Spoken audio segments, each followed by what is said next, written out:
just the way you bang bang. I like the way you are bang bang. Hey guys, today I just want to show you a little step-by-step that I did of a recent session at the beach, and I just wanted to take the people in the background out and apply more of a heavenly kind of effect.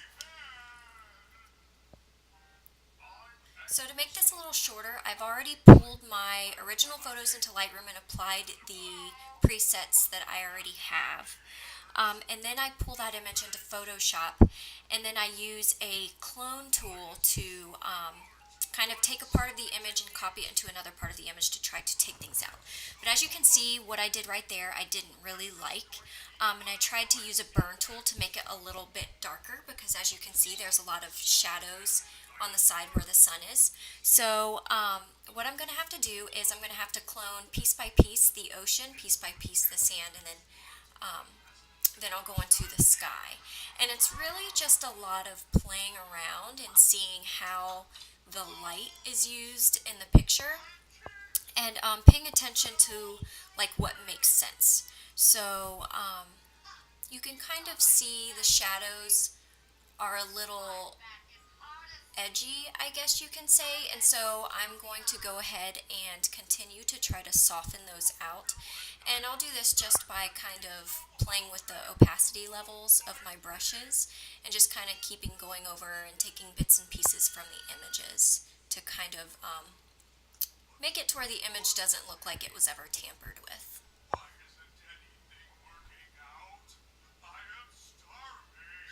And then as you can see here, I'm trying to blend in the sand and things like that too, and then make the sky a little bit more smooth and pretty.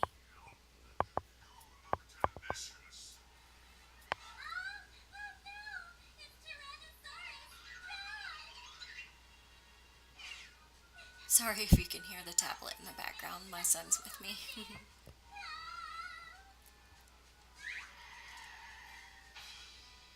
Okay, and I've talked about my prism that I've used a lot, and I actually used my prism to do this image as well. And if you can see in the left hand corner, the reflection of that canopy is in there, and what I'm going to do now is try to take that out too. And that's going to require a lot of playing around too.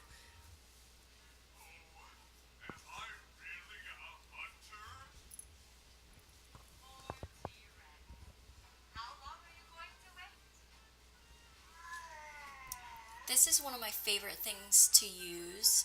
I use a sunburst and it's an amber color, and so what I'm going to do is apply that to the entire image, and then I'll just erase the parts that I want to stand out. So of course I want the girl to stand out in the image, so I'm just erasing a little bit of that sunburst from her and the parts that I want to kind of stand out in the image to make it a portrait. And then after I do that, what I will also do is go ahead and I'm going to use my sharpening tool. And I have these filters that I purchased that just makes this entire process a little easier rather than finding the correct levels that I need to use. But I'll go ahead and sharpen the girl, and I'll sharpen a little bit of the area around her as well. The next thing I'll do is use my curves filter.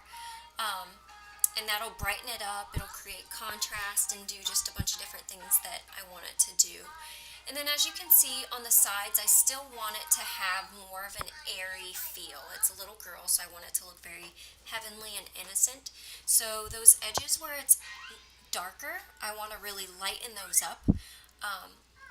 So it looks a little choppy right now, and all I'll do later is kind of adjust the layers that I've done. Every time I use a brush, I'll create a different layer, so if I mess up, it's easy for me to go back or delete the layer or whatever I want to do with it. It's a lot of playing around and seeing exactly what appeals to my eye, really.